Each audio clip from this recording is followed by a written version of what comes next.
Exciting week for us. Always been a team that's embraced getting a chance to go on the road. This is the longest it's ever taken for us to get a chance to do that. But we're excited to go play. This is a very good Kansas State football team. We know their history as a program, certainly their history as of late, how well they've traditionally played at home. Always tough to go up to Manhattan and come out of there with a victory. There's been many hard-fought battles up there over the years in my career, and sure this one will be a hard-fought battle as well. So excited about how our team's progressing.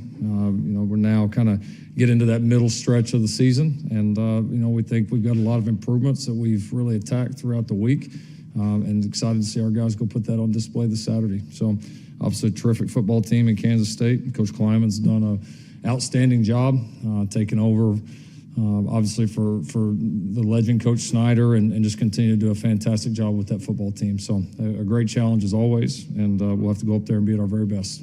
Yeah, no, they're a good group. We've been really kind of hot and cold against them the last few years. We've had some halves where we've played some really, really good football, and then we've had a lull against them really in the last two games. And I give them credit; they've played well against us. We haven't quite been able to put together a four-quarter game, which we're going to need to do when we go up there. So, they've changed a couple things around schematically, but still a lot of the same principles that you always see. They're good tacklers.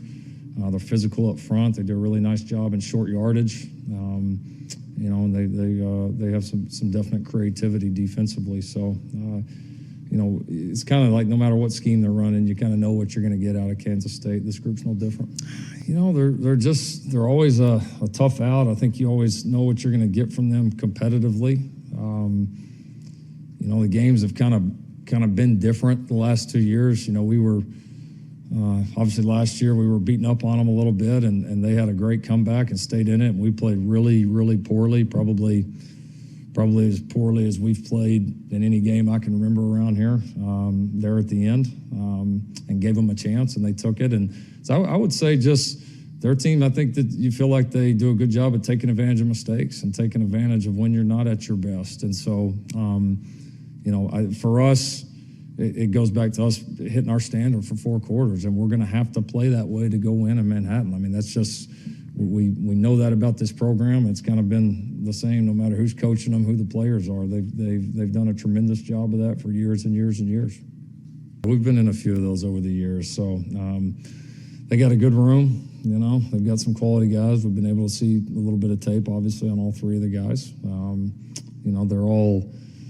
Their skill sets are all a little different, but they're not just all drastically different, and so they're all have some athleticism to them, all can throw the ball well. So not that they don't favor some things with some guys. Of course, they have their, every quarterback's going to have what he likes, or every OC is going to have what he likes for this quarterback to do. But we've had more situations in the past, in my opinion, where the schemes would dramatically shift. And I don't know that, I'm not saying they won't shift some, but I don't know that it's going to be dramatic regardless of who's in there. I feel like they're a group that's pretty bought in with what they're doing offensively.